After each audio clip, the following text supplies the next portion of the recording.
साथियों नमस्कार, स्वागत है आपका हमारे YouTube channel study circle with BP में। और हम आज चर्चा करने वाले हैं मध्य प्रदेश शिक्षक भर्ती वर्ग 2 हिंदी साहित्य चयन परीक्षा को लेकर के। जो हमारी 50 प्रश्नों की सीरीज है उसको हम आगे बढ़ा रहे हैं और आज हमारा ये पार्ट 6 है।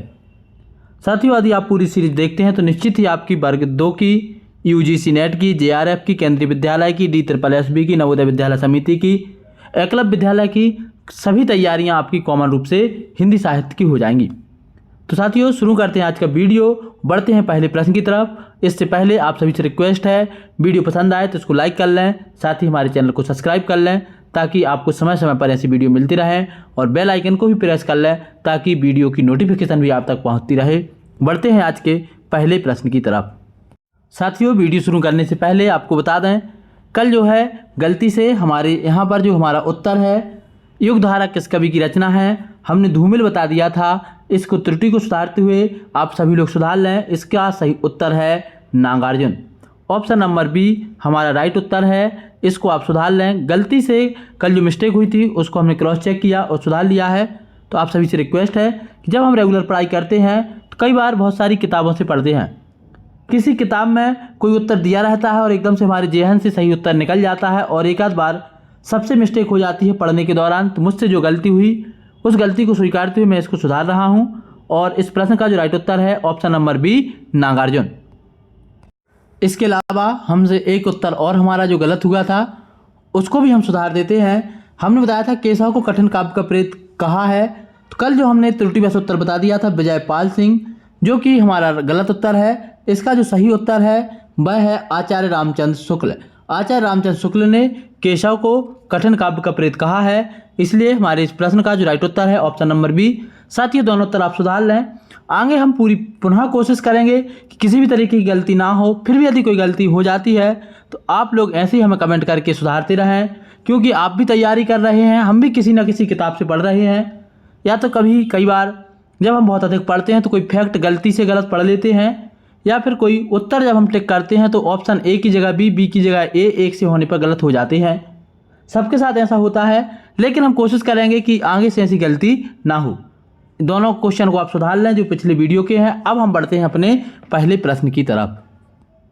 साथियों हमारा अगला प्रश्न है, आज का पहला प्रश्न है, आचार्य रामचंद्र शुक्ल ने कबीर की भाषा को क्या नाम दिया है।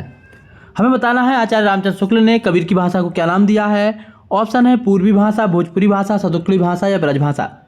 जो ऑप्शन नंबर सी है यह हमारे प्रश्न का राइट उत्तर है। आचार्य रामचंद्र शुक्ल ने कबीर की भाषा को जो नाम दिया वह दिया है सदुक्कड़ी भाषा, इसीलिए कबीरदास की भाषा को सदुक्कड़ी भाषा भी कहा जाता है। बढ़ते हैं हम अपने अगले प्रश्न की तरफ, और आज का हमारा अगला प्रश्न है, कबीरदास को वाणी का डिक्टेटर किस समीक्षक ने कहा है। हमें बताना है कबीरदास को वाणी का डिक्टेटर किसने कहा है। आचार्य रामचंद्र शुक्ल ने, हजारी प्रसाद द्विवेदी ने, पीताम्बर दत्त बड़थवाल ने या आचार्य श्याम सुंदर दास ने।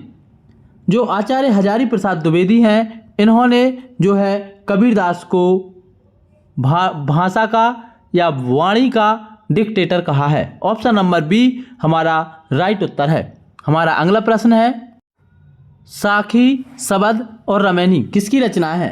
दादू की, कबीर की, सुंदरदास की या नानक देव की, गुरु नानक की। तो हमको बताना है जो साखी, सबद, रमैनी है सबको पता है कबीरदास की रचना है, और कबीरदास का एक ग्रंथ है जो बीजक है, उसमें ये तीनों संकलित हैं। ऑप्शन नंबर बी हमारा राइट उत्तर है। हमारा अगला प्रश्न है, अब साखी का मूल तत्सम शब्द क्या होगा। हमें बताना है साखी शब्द का मूल तत्सम शब्द क्या होगा। शिक्षा, सखी, साक्षी या इनमें से कोई नहीं। तो साखी का जो मूल तत्सम शब्द होगा वह होगा साक्षी।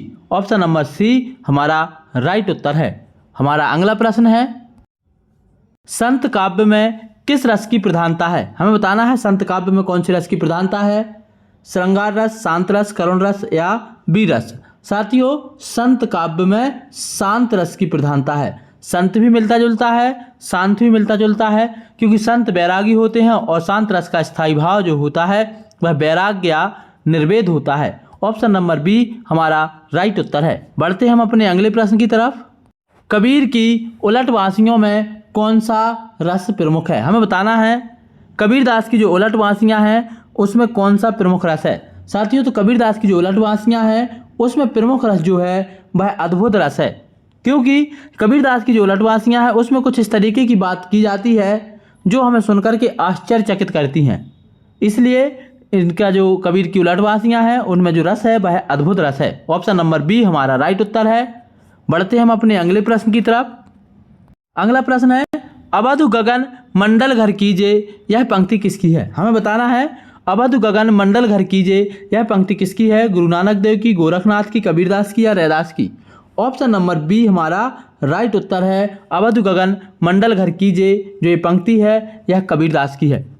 हमारा अगला प्रश्न है, प्रभु जी तुम चंदन हम पानी, यह पंक्ति किस कवि की है? प्रभु जी तुम चंदन हम पानी, जा की बास अंग अंग समानी, प्रभु जी तुम मोती हम धागा, ये जो पूरी पंक्ति है ये रैदास की है। ऑप्शन नंबर बी हमारा राइट उत्तर है।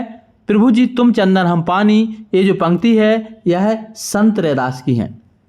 बढ़ते हम अपने अगले प्रश्न की तरफ और हमारा अगला प्रश्न है, दुल्हन गावहु मंगलाचार पंक्ति किस कवि की है? दुल्हन गावहु मंगलाचार जो पंक्ति है यह पंक्ति है संत कबीर की। ऑप्शन नंबर ए हमारा राइट उत्तर है। ये जो पंक्ति है कबीरदास जी की है। बढ़ते हम अपने अगले प्रश्न की तरफ। हमारा अगला प्रश्न है, पानी ही तय हिम भया हिम है गया बिलाय, यह पंक्ति किस कवि की है? पानी ही तय हिम भया हिम है गया बिलाय, ये जो पंक्ति है यह पंक्ति भी संत कबीरदास की है। ऑप्शन नंबर डी हमारा राइट उत्तर है। बढ़ते हम अपने अगले प्रश्न की तरफ और हमारा आज का अगला प्रश्न है, गुरु नानक देव का जन्म कहाँ हुआ था? हमें बताना है गुरु नानक देव का जन्म कहाँ हुआ था? अमृतसर, तलवंडी, पटना या लुधियाना? तो जो तलवंडी तत्कालीन वर्तमान पाकिस्तान में जो है इनका जन्म हुआ था। तलवंडी जो कि अभी पाकिस्तान में है, गुरु नानक देव का जो वहाँ पर जन्म हुआ था। ऑप्शन नंबर बी हमारा राइट उत्तर है। बढ़ते हम अपने अगले प्रश्न की तरफ और आज का हमारा अगला प्रश्न है, श्रृंगार रस के घोर विरोधी कौन से संत कवि थे? हमें बताना है श्रृंगार रस के घोर विरोधी जो संत कवि थे वह कौन थे? मलुकदास, कबीरदास, सुंदरदास या रैदास? ऑप्शन नंबर सी हमारा राइट उत्तर है। जो सुंदरदास थे वह श्रृंगार रस के घोर विरोधी संत कवि थे। हमारा अगला प्रश्न है, सुंदर विलास के रचयिता कवि कौन थे? हमको बताना है सुंदर विलास एक रचना है, इसके रचयिता कौन है? तो जो सुंदर विलास के रचयिता हैं वह भी सुंदरदास हैं। सबसे ज़्यादा पढ़े लिखे भी सुंदरदास थे और सुंदर विलास के रचयिता भी जो है सुंदरदास ही है। ऑप्शन नंबर बी हमारा राइट उत्तर है। बढ़ते हम अपने अगले प्रश्न की तरफ। हमारा आज का अगला प्रश्न है,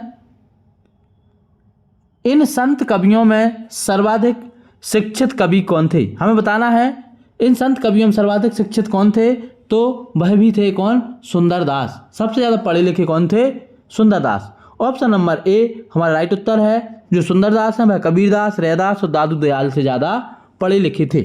बढ़ते हम अपने अगले प्रश्न की तरफ। हमारा अगला प्रश्न है, सगुण उपासक भक्त भगवान के सगुण और निर्गुण दोनों रूप मानता है, पर भक्ति के लिए सगुण रूप ही स्वीकार करता है, निर्गुण रूप ज्ञान मार्गियों के लिए छोड़ देता है।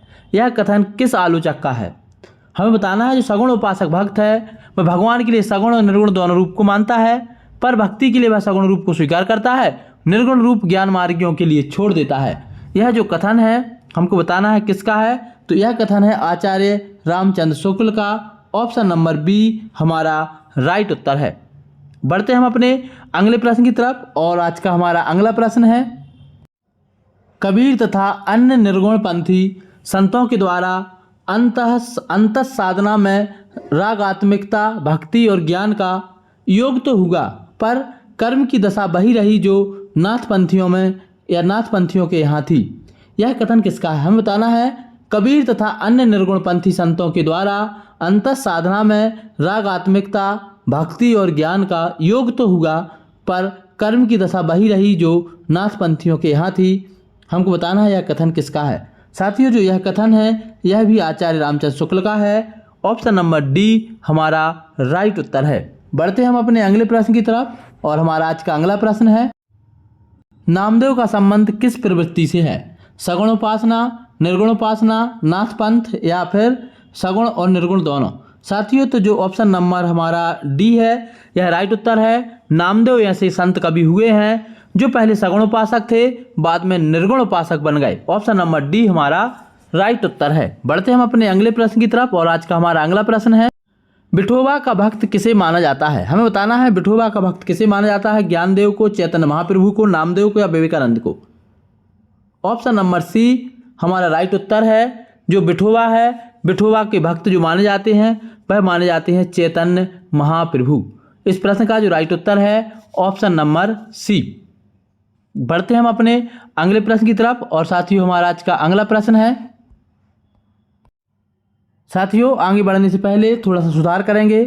इस प्रश्न का जो राइट उत्तर है वह ऑप्शन नंबर बी है। विठोबा का भक्त जो माना गया है वह माना गया है नामदेव को। इस प्रश्न को थोड़ा सा आप सुधार लें, चैतन्य महाप्रभु इस प्रश्न का उत्तर नहीं है। इस प्रश्न का राइट उत्तर है ऑप्शन नंबर बी नामदेव। बढ़ते हैं हम अपने अगले प्रश्न की तरफ। हमारा अगला प्रश्न है, भक्तमाल के अनुसार रामानंद के कितने शिष्य थे?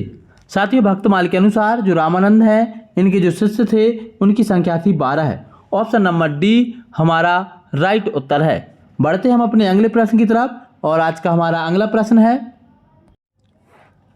गहना एक कनकते गहना इन मुह भावना दूजा। गहना एक कनकते गहना इन मुह भावना दूजा। इस पंक्ति में कबीर किस दर्शन का प्रतिपादन कर रहे हैं? हमें बताना है इस पंक्ति में कबीर किस दर्शन का प्रतिपादन कर रहे हैं। तो वह दर्शन है वेदांत दर्शन। ऑप्शन नंबर ए हमारा राइट उत्तर है। बढ़ते हम अपने अगले प्रश्न की तरफ और आज का हमारा अगला प्रश्न है, कबीर पंथ का निर्माण इनमें से किस सिद्धांत से हुआ है? भारतीय ब्राह्मणवाद, सूफियों का भावनात्मक रहस्यवाद, वैष्णवों का अहिंसावाद या फिर उपरोक्त सभी। हमको बताना है कि इस प्रश्न का राइट उत्तर क्या है। तो इस प्रश्न का जो राइट उत्तर है ऑप्शन नंबर डी सही है। कबीर पंथ का जो निर्माण हुआ है भारतीय ब्राह्मणवाद, सूफियों का भावनात्मक रहस्यवाद और वैष्णवों का अहिंसावाद, इन तीनों से मिलकर के कबीर पंथ का निर्माण हुआ है। बढ़ते हैं हम अपने अगले प्रश्न की तरफ। साथियों हमारा आज का अगला प्रश्न है, कबीर काव्य में उपलब्ध अहिंसा का तत्व किस संप्रदाय की देन है? कबीर काव्य में उपलब्ध अहिंसा का तत्व किस संप्रदाय की देन है? ऑप्शन है वैष्णव संप्रदाय, बौद्ध संप्रदाय, जैन संप्रदाय या नाथ संप्रदाय। जो अहिंसा है वह जो हमारे लिए देन है वह है आपकी वैष्णव संप्रदाय की देन। ऑप्शन नंबर ए हमारा राइट उत्तर है। बढ़ते हैं हम अपने अगले प्रश्न की तरफ और आज का हमारा अगला प्रश्न है, कबीर में उपलब्ध ज्ञान मार्ग की बातें आचार्य शुक्ल के अनुसार कहाँ से ली गई हैं? जो कबीर में कबीरदास के साहित्य में जो उपलब्ध ज्ञान की बातें हैं आचार्य रामचंद्र शुक्ल के अनुसार वह कहाँ से ली गई हैं? हमको बताना है। तो इस प्रश्न का जो राइट उत्तर है वह है ऑप्शन नंबर ए हिंदू शास्त्रों से। हिंदू शास्त्रों से जो मेल खाती हैं और वहीं से ली गई हैं जो कबीरदास के जो साहित्य में उपलब्ध ज्ञान की बातें हैं। ऑप्शन नंबर ए हमारा राइट उत्तर है। बढ़ते हम अपने अगले प्रश्न की तरफ। आचार्य रामचंद्र शुक्ल के अनुसार कबीर को राम नाम किससे प्राप्त हुआ? हमें बताना है कबीरदास को राम नाम किससे प्राप्त हुआ? वैष्णवों से, रामानंद से, देसाटन से या योगियों से। क्वेश्चन नंबर 74 का जो हमारा राइट उत्तर है वह है रामानंद से। ऑप्शन नंबर बी हमारा राइट उत्तर होगा कि आचार्य रामचंद्र शुक्ल के अनुसार कबीर को राम नाम किससे प्राप्त हुआ? तो इससे प्राप्त हुआ है रामानंद से। ऑप्शन नंबर बी हमारा राइट उत्तर है। बढ़ते हम अपने अगले प्रश्न की तरफ।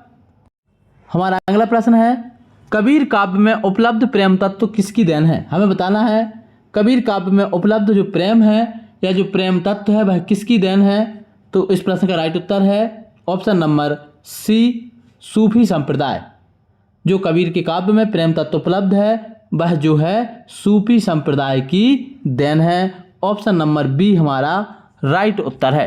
बढ़ते हम अपने अगले प्रश्न की तरफ और आज का हमारा अगला प्रश्न है, कौन सी रचना गुरु नानक की नहीं है? हमको बताना है कौन सी रचना गुरु नानक की नहीं है। तो इस प्रश्न का जो राइट उत्तर है वह है option number A Guru Nanak की जो रचना नहीं है वह है अष्टपदी योग ग्रंथ, जो कि गुरु नानक देव की नहीं है। बाकी असादीवार, रहीरास और सोहिला ये तीनों रचनाएं जो है गुरु नानक देव की हैं।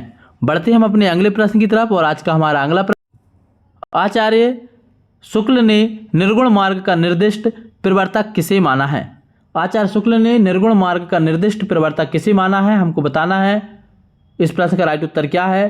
तो आचार्य शुक्ल के अनुसार निर्गुण मार्ग का निर्दिष्ट प्रवर्तक जो है वह कबीरदास जी को माना है। ऑप्शन नंबर सी हमारा राइट उत्तर है। बढ़ते हैं हम अपने अगले प्रश्न की तरफ और आज का हमारा अगला प्रश्न है, इनमें से संत काव्य की प्रवृत्ति कौन सी नहीं है, हमें बताना है। इनमें से संत काव्य की प्रवृत्ति कौन सी नहीं है? बाह्य आडंबरों का खंडन, जाति पाति का खंडन, आचरण की शुद्धता पर बल, ये तीनों प्रवृत्तियां संत संप्रदाय की हैं, लेकिन सगुण उपासना संत संप्रदाय की नहीं है। जितना पूरा संत साहित्य है, संत संप्रदाय है, सभी जो है निर्गुण ब्रह्म के उपासक हैं। इसलिए इस प्रश्न का राइट उत्तर है ऑप्शन नंबर डी। बढ़ते हम अपने अगले प्रश्न की तरफ। माया महाठगनी हम जानी पंक्ति किस कवि की है, हमको बताना है। माया महाठगनी जो पंक्ति कही गई है किसने कही है? तुलसी ने, जायसी ने, कबीर ने या रैदास ने? ऑप्शन नंबर सी हमारा राइट उत्तर है। माया महाठगनी जो ये पंक्ति कही गई है ये कही गई है कबीरदास के द्वारा। बढ़ते हम अपने अगले प्रश्न की तरफ और आज का हमारा अगला प्रश्न है, हिंदी का कौन सा कवि समाज सुधारक पहले है, भक्त और कवि बाद में है? तो जो हिंदी का ऐसा कवि जो समाज सुधार के तौर पर काम करता है, बाह्य आडंबर का विरोध करता है और हर धर्म पर कटाक्ष करता है, भक्त बाद में है, कवि बाद में है, इसके पहले समाज सुधारक है, वह है संत कबीरदास। ऑप्शन नंबर ए हमारा राइट उत्तर है। बढ़ते हैं हम अपने अगले प्रश्न की तरफ। साथियों आज का हमारा अगला प्रश्न, इनमें से सूफी काव्य का दूसरा नाम क्या है? प्रेम मार्गी शाखा, प्रेमाख्यानक काव्य, प्रेमाश्रयी शाखा या ये सभी? तो जो सूफी काव्य है उसको प्रेम मार्गी शाखा भी कहते हैं, प्रेमाख्यानक काव्य भी कहते हैं, प्रेमाश्रयी शाखा भी कहते हैं। इसलिए इस प्रश्न का जो राइट उत्तर है वह है ऑप्शन नंबर डी। बढ़ते अब हम अपने अगले प्रश्न की तरफ और आज का हमारा अगला प्रश्न है, ऋग्वेद में कौन सा आख्यान उपलब्ध होता है?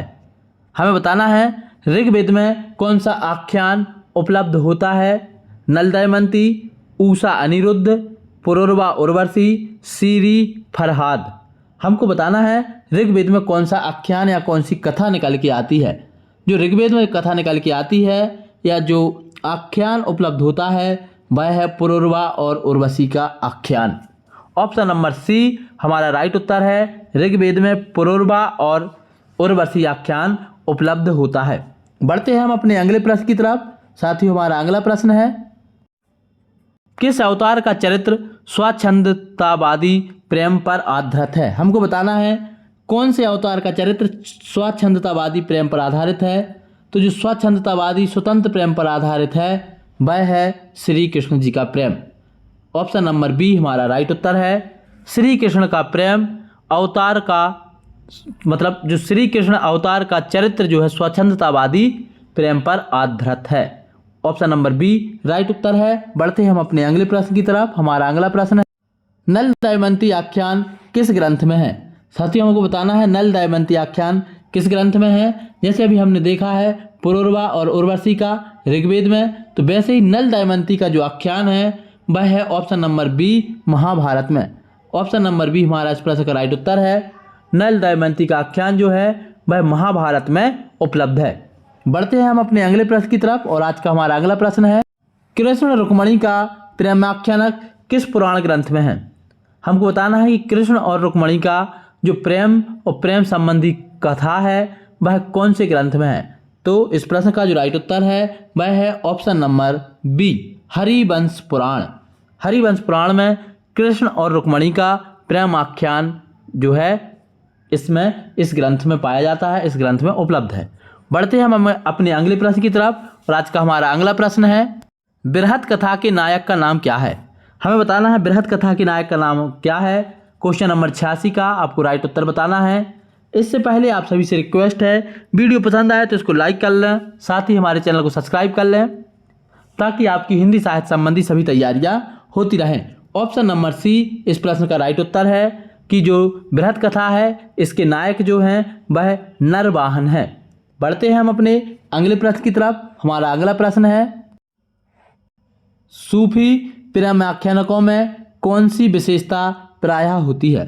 जो सूफी प्रेमाख्यानक होते हैं मतलब सूफी जो काव्य होते हैं जिसमें प्रेम की चर्चा होती है उसकी क्या विशेषता होती है। नायिका के नाम का अंत बती से होता है। नायिका किसी द्वीप की निवासिनी होती है। स्वप्न दर्शन, चित्त दर्शन या गुण कथन से नायक नायिका में प्रेम होता है। तो साथियों, जितने भी सूफी काव्य आपको मिलेंगे उसमें आपका जो है नायिका का नाम अंत में बती जरूर होगा, चाहे आपकी पद्मावती हो, चाहे आपकी ऐसी बहुत सारी जो भी रचनाएं हैं सभी में जो है बती आता है। इसके अलावा नायिका किसी द्वीप की निवासिनी होती है, जैसे जो पद्मावती में वह सिंहल द्वीप की निवासिनी थी। और नायक का जो नायिका से मिलन होगा वह स्वप्न दर्शन से होगा या चित्त दर्शन से होगा या गुण कथन से। मतलब जो काव्य की नायिका होगी वह नायक को डायरेक्ट नहीं मिलेगी, या तो उसको वह सपने में देखेगा या किसी फोटो में देखेगा या किसी के द्वारा उसकी कथा के माध्यम से सुनेगा और उसी से उसको प्रेम होगा। ये तीनों की तीनों विशेषताएं जो है प्रेमाख्यान काव्य में है। इस प्रश्न का राइट उत्तर है ऑप्शन नंबर डी। बढ़ते हैं हम अपने अगले प्रश्न की तरफ। हमारा आज का अगला प्रश्न है, सूफी मत का आदि स्रोत डॉक्टर नगेंद्र ने किसे माना है। हमें बताना है सूफी मत का आदि स्रोत डॉक्टर नगेंद्र ने किसे माना है। तो इस प्रश्न का जो राइट उत्तर है वह है सामी जातियों की आदिम प्रवृत्ति। सामी जातियों की आदिम प्रवृत्ति को जो है डॉक्टर नगेंद्र ने सूफी मत का आदि स्रोत माना है। बढ़ते हैं हम अपने अगले प्रश्न की तरफ। इस प्रश्न का राइट उत्तर है ऑप्शन नंबर ए। अवधी भाषा का प्रथम महाकाव्य कौन सा है। हमको बताना है अवधी भाषा का जो प्रथम महाकाव्य है वह है आपका पद्मावत। पद्मावत जो लिखा गया है अवधी भाषा में लिखा गया है और अवधी भाषा का ये प्रथम महाकाव्य है। बढ़ते हैं हम अपने अगले प्रश्न की तरफ और आज का हमारा अगला प्रश्न है, सूफी शब्द की व्युत्पत्ति किस शब्द से अधिकांश लोग मानते हैं। जो सूफी शब्द आया है इसकी उत्पत्ति या व्युत्पत्ति कहाँ से हुई है। सूफ, सोफिया, सफा या सुफ़ा। तो जो ऑप्शन नंबर ए है सूफी शब्द की उत्पत्ति सूफ शब्द से हुई है, इसलिए इस प्रश्न का राइट उत्तर है ऑप्शन नंबर ए। बढ़ते हैं हम अपने अगले प्रश्न की तरफ। हमारा आज का अगला प्रश्न है, सूफी काव्य का प्रमुख तत्व इनमें से कौन सा है। हमें बताना है सूफी काव्य का प्रमुख तत्व कौन सा है। ज्ञान, प्रेम, फना या रूह। तो सबको पता है जितना सूफी काव्य लिखा गया है पूरा का पूरा प्रेम आख्यान काव्य है। ऑप्शन नंबर बी हमारा राइट उत्तर है, क्योंकि सूफी काव्य का प्रमुख तत्व ही प्रेम है। बढ़ते हैं हम अपने अगले प्रश्न की तरफ। आज का हमारा अगला प्रश्न है, सूफी साधना में ईश्वर की कल्पना किस रूप में की गई है। साथियों, हमें बताना है सूफी साधना में जो ईश्वर की कल्पना की गई है किस रूप में की गई है। पति के रूप में, पत्नी के रूप में, मित्र के रूप में या कोई नहीं। जो जितना भी सूफी काव्य लिखा गया है वह पूरा का पूरा अधिकतर नायक नायिका के पीछे रहता है, नायिका को ही ईश्वर का रूप मान लेता है, मतलब पत्नी के रूप में। ऑप्शन नंबर बी हमारा राइट उत्तर होगा। सूफी काव्य जो लिखा गया है पूरा का पूरा इसमें ईश्वर की कल्पना किस रूप में की गई है, पत्नी के रूप में।